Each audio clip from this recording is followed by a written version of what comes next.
Mko salama nyote?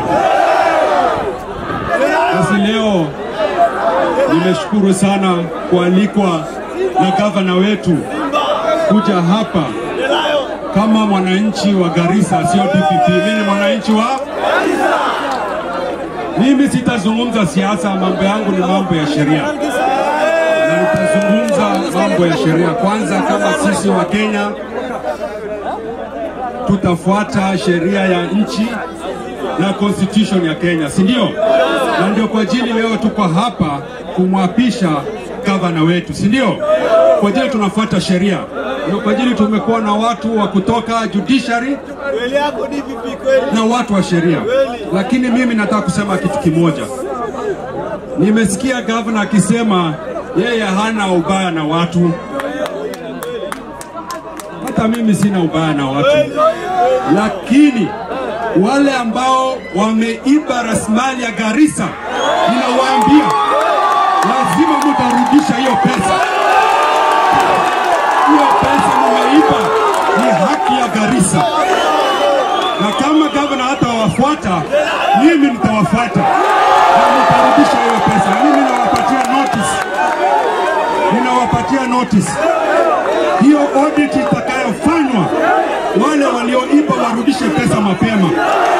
Na kama hawatarudisha mali ya watu ya Garissa, wajue kwamba sisi tutawafuata na tutafuata sheria, hiyo pesa irudishwe.